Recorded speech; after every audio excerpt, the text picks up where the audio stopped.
ചാവ് എല്ലാ കൂട്ടുകാർക്കും ഇറ്റാലിയൻ മറ്റു പുതിയ വീഡിയോയിലേക്ക് സ്വാഗതം.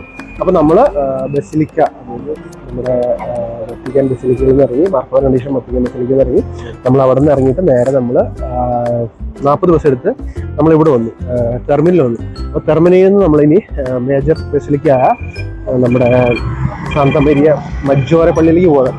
അവിടെയാണ് പോപ്പ് ഫ്രാൻസിസിന് അടക്കം ചെയ്തിരിക്കുന്നത്. ഇവിടുന്ന് ശരിക്കും ഏതൊരു 10 മിനിറ്റ് എടുത്ത് നടക്കാനുണ്ട്. നമുക്ക് ടെർമിനൽ ഇറങ്ങിയിട്ട് 10 മിനിറ്റ് നടക്കാനുണ്ട്. നമ്മൾ പതിയെ നടന്നു പോകുന്നു. രണ്ടിന് സോജനും റോജനും പോകുന്നുണ്ട്. നമ്മൾ പതിയെ പുറകെ കൂടെ പോകുന്നു. കുറച്ചധികം നടക്കാനുണ്ട്, 10 മിനിറ്റ് നടക്കാനുണ്ട്. അപ്പോൾ നമുക്കിനി ഓക്കെ. അപ്പോൾ നമ്മൾ നടന്ന് നമ്മുടെ ടെർമിനൽ ഇറങ്ങി, ടെർമിനൽ നമ്മൾ നടന്ന് നമ്മുടെ മേജർ ബസിലിക്കയായ സാന്താ മരിയ മജ്ജോറയിലേക്ക് നമ്മൾ വന്നേക്കണം. ഇവിടെ നമുക്ക് കാണാനുള്ളതെന്ന് വെച്ചാൽ ഒരുപാട് കാര്യങ്ങൾ കാണാനുള്ളത്. ഒന്ന് നമ്മുടെ ഫ്രാൻസിസ് പാപ്പ അടക്കം ചെയ്തിട്ട് ഇവിടെയാണ്. കൂടാതെ നമുക്കിവിടെ കാണാനുള്ളത് ഉണ്ണീശോനെ ഉൾത്തൊട്ടിൽ കിടത്തിയിരുന്ന ആ തൊട്ടി, അതിനകത്തുള്ള മരത്തിൻ്റെ ഭാഗങ്ങളൊക്കെ ഇവിടെ ഉണ്ടെന്നാണ് പറയുന്നത്. അപ്പോൾ അതൊക്കെ ഒരുപാട് കാര്യങ്ങൾ ഇവിടെ കാണാനുണ്ട്. അപ്പോൾ അതൊക്കെയാണ് നമ്മളിവിടെ കാണാൻ പോകുന്നത്. അത് ശരിക്കും ആൾക്കാരുടെ താഴെയാണ് കാണാനുള്ളത്. ഭയങ്കര നല്ലൊരു ബസിലിക്കയാണ്. നമ്മുടെ മാർപ്പാപ്പ ഫ്രാൻസിസ് പാപ്പ ഇവിടെ യാത്ര ചെയ്യാൻ പോകുന്നതിന് മുമ്പ് മാർപ്പാപ്പ ഇവിടെ ഒന്ന് പ്രാർത്ഥിച്ചതിന് ശേഷമാണ് ഇവിടുന്ന് പോകാറുള്ളത്. അതുകൊണ്ടാണ് മാർപ്പാപ്പയ്ക്ക് ഏറ്റവും ഇഷ്ടമുള്ള പള്ളി ഇത് തന്നെയായിരുന്നു. അതുകൊണ്ട് തന്നെയാണ് മാർപ്പാപ്പനെ ഇവിടെയാണ് അടക്കം ചെയ്തിരിക്കുന്നത്. പള്ളിക്കകത്തേക്ക് പോകുന്നത്. പള്ളിക്കകത്ത് പോകുന്ന നേരത്ത് ഞാൻ പറഞ്ഞ പോലെ സാന്താ പോർത്ത, അത് പള്ളി ഇതുണ്ട്. ഇതിൻ്റെ പ്രത്യേകത എന്ന് വെച്ച് കഴിഞ്ഞാൽ 25 വർഷം തുറന്നാണ് തുറന്നത് കേട്ടോ. ഈ കഴിഞ്ഞ കൊല്ലം നമ്മുടെ പോപ്പ് ഫ്രാൻസിസ് ആണ് ഇത് തുറന്നത്. അപ്പം നമുക്ക് ഇതിൻ്റെ അകത്ത് കയറി അത് കാണാം. അങ്ങനെ പോപ്പ് ഫ്രാൻസിസ് അടക്കം ചെയ്തിട്ട് ഇതിൻ്റെ അകത്താണ്. അപ്പോൾ നമുക്ക് ഇതിൻ്റെ അകത്തുള്ള വിശേഷം കാണിച്ചു തരാം കേട്ടോ.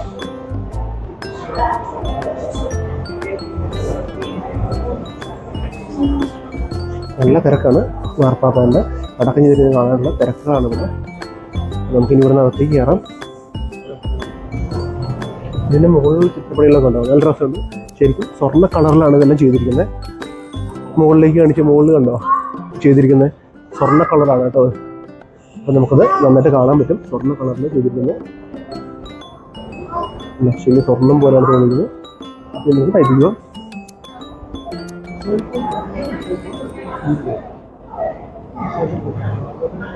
ഈ ക്യൂ എന്ന് പറയുന്നത് നമ്മുടെ പോപ്പ് ഫ്രാൻസിസ് അടക്കം ചെയ്തിരിക്കുന്നത് അങ്ങോട്ട്. അത് കാണാനുള്ള ആൾക്കാരെ തിരക്കുന്നത് നല്ല തിരക്കാണ്. അപ്പോൾ നമുക്കിനി ഈ ക്യൂ നിന്ന് പാപ്പനെ അടക്കം ചെയ്ത് കാണുമ്പോൾ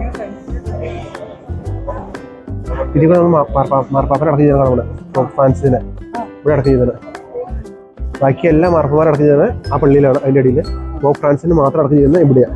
അപ്പോൾ അത് പള്ളിയിൽ ഇതാണ് മേജർ ബസിലിക്ക. 4 മേജർ ബസിലിക്ക റോമിലുള്ള, അതിനകത്ത് ഒരു മേജർ ബസിലിക്കയാണ്. ഈ പള്ളിയിലാണ് ഉണ്ണീശോനെ പണ്ട് പുൽത്തൊട്ടിയിൽ കിടത്തിയ ആ തൊട്ടിയുടെ മരഭാഗങ്ങൾ ഇവിടെ ഉണ്ട്. അപ്പോൾ അതാണ് നമ്മൾ വന്നത്. പിന്നെ അതുപോലെ പോപ്പ് ഫ്രാൻസിൽ അടക്കം ചെയ്ത കല്ലറ, ഇതാണ് നമുക്കിവിടെ കാണാനുള്ളത്. അപ്പോൾ അത് കാണാൻ നമ്മളിവിടെ വന്നത്.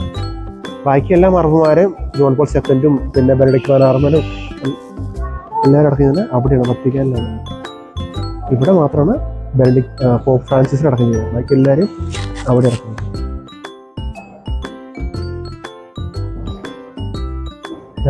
ഇതാണ് ഫ്രാൻസിസ് പാപ്പയെ അടക്കം ചെയ്തിരിക്കുന്നത് ഇവിടെയാണ്.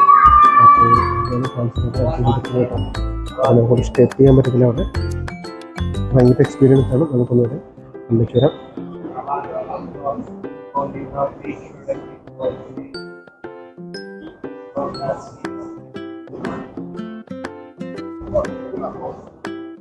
ഇവിടെയാണ് നമ്മൾ ഫ്രാൻസിസ് പാപ്പ അടക്കം ചെയ്തിരിക്കുന്നത്. പറഞ്ഞില്ലേ, ഇതാണ് ഫ്രാൻസിസ് പാപ്പ അടക്കം ചെയ്തിരിക്കുന്നത്. ബാക്കി എല്ലാ മാർപ്പാപ്പമാരും ഞാൻ പറഞ്ഞ പോലെ വത്തിക്കാൻ്റെ അടക്കം അടക്കം ചെയ്തിരിക്കുന്നത്. ഫ്രാൻസിസ് പാപ്പയുടെ മാത്രം അടക്കം ചെയ്തിരിക്കുന്നത് ഇവിടെയാണ്. അത് ഭയങ്കര എക്സ്പീരിയൻസ് ഉണ്ട് കേട്ടോ. വലിയ മരിയൻ പള്ളിയാണ് കേട്ടോ. അപ്പോൾ ഇതിൻ്റെ പ്രത്യേകത എന്ന് വെച്ചാൽ 1400 പണിയെടുപ്പിച്ച പള്ളിയാണ്. പിന്നെ ഇതിൻ്റെ പ്രത്യേകത എന്ന് വെച്ചാൽ ഈ പള്ളിക്ക് അകത്താണ് നമ്മുടെ ഉണ്ണീശോനെ കിടത്തിയ പുൽത്തൊട്ടിയുടെ മരക്കഷ്ണം ഉള്ളത്. ഇതിൻ്റെ അകത്തുണ്ട്. അപ്പോൾ നമുക്ക് അത് കാണാൻ പോകാം. പിന്നെ കാണാനുള്ളതെന്ന് വെച്ച് കഴിഞ്ഞാൽ ഈ പള്ളിയുടെ പുറത്ത് ഒരു ബെൽ ടവർ ഉണ്ട്. അത് ഏകദേശം 246 അടി ഹൈറ്റ് ഉണ്ട് ആ ബെൽ ടവറിന്. അതും കാണാനുണ്ട് പുറത്ത്. അത് നമുക്ക് പുറത്ത് വരുമ്പോൾ കാണാം. ഇവിടെ അടച്ചേക്കണത് ഇല്ല, അടച്ചിട്ടില്ല. അപ്പോൾ നമുക്ക് നേരെ താഴത്തേക്ക് പോയിട്ട് ഉണ്ണീശോനെ കിടത്തിയ തൊട്ടിലിൻ്റെ ഭാഗം കാണാം. പിന്നെ നമുക്ക് കണ്ടതിന് ശേഷം പുറത്തേക്ക് വരാം. അപ്പോൾ നമുക്ക് നേരെ താഴത്തേക്ക് പോകാം. നല്ല ക്യൂ ആണ്, ആൾക്കാരെല്ലാം പ്രാർത്ഥിക്കുന്നുണ്ട് ഇവിടെ. അപ്പോൾ നമുക്ക് ഇതിൻ്റെ നേരെ താഴത്തേക്ക് പോയതിന് ശേഷം ഇവിടെ കാണാം. ഞാൻ പറഞ്ഞാൽ 4 പേപ്പൽ ബേസിലിക്കാണ് ഇവിടെ ഉള്ളത്. 4 ബസിലിക്കയിൽ ഒരു ബസിലിക്കയാണ് ഇത്. ഇതിൻ്റെ താഴെയാണ് ഞാൻ പറഞ്ഞ ഉണ്ണീശോനെ കിടത്തിയ പുൽത്തൊട്ടിലിൻ്റെ മരകഷ്ണമുള്ള. അതിൻ്റെ ഇത് ഭയങ്കര ഭദ്രമായിട്ട് വെച്ചിട്ടുണ്ട്. അതിൻ്റെ അകത്ത് നമുക്ക് കാണാം. നമുക്ക് അതിൻ്റെ അകത്തേക്ക് പോവാം. അതിൻ്റെ അകത്തും ഉണ്ടോ ഒരു ചെറിയൊരു പുൽത്തൊട്ടി കളി കണ്ടത്. ഇതാണ് പുൽത്തൊട്ടി. അപ്പോൾ നമുക്കൊന്ന് താഴത്തേക്ക് പോവാം. അപ്പോൾ നമ്മൾ വേറെ താഴത്തേക്ക് പോകുന്നത് ഉണ്ണീശോനെ കിടത്തിയ പുൽത്തൊട്ടിയുടെ ഭാഗമായിട്ട് നമ്മൾ താഴത്തേക്ക് പോകുന്നത്. അപ്പോൾ നമുക്ക് താഴത്തേക്ക് പോയതിന് ശേഷം അതിന് ശേഷം കാണാം. നല്ല തിരക്കാണ്. ഒരുപാട് സംസാരിക്കുന്നത് പറയുന്നതാണ്.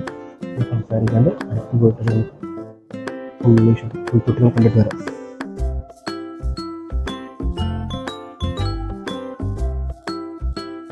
അപ്പോൾ ഫ്രാൻസിൻ്റെ അവിടെ നമുക്ക് കാണാൻ വേണ്ടി ഒരുപാട് നിൽക്കാൻ സമയം കിട്ടില്ല. കാരണം ആളുകൾ നല്ല ക്യൂ ആയതുകൊണ്ട് വേഗം പോകുമെന്ന് പറഞ്ഞതുകൊണ്ട് ഒരുപാട് പെട്ടെന്ന് ആൾക്കാർ കയറ്റിയിട്ട് ശരിക്കും പറഞ്ഞാൽ ഇസ്രായേലിൻ്റെ രീതിയിലാണ് ഈ ലൈറ്റുകളെല്ലാം പിടിപ്പിച്ചിരിക്കുന്നത്. കാരണം ഇസ്രായേലിലാണ് ഇങ്ങനെയുള്ള ലൈറ്റുകളൊക്കെ ഉള്ളത്. മുകളിൽ കഴിഞ്ഞ ലൈറ്റുകളൊക്കെ ഉള്ളത്.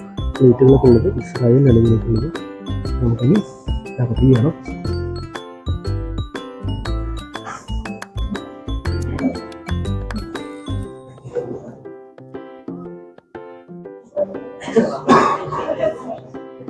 ഈ കാണുന്നത് ഉണ്ണീശോയുടെ പുൽത്തൊട്ടി. ഇതിൻ്റെ ഉണ്ണീശോനെ കിടത്തിയിരുന്നത്. ഈ ഉണ്ണീശോയുടെ പുൽത്തൊട്ടി എന്ന് പറയുന്നത് കുട്ടികളുടെ ഭാഗമായി കഷ്ണമുണ്ട്. ഇതിൻ്റെ ഉണ്ണീശോനെ കിടത്തിയതിനു ശേഷം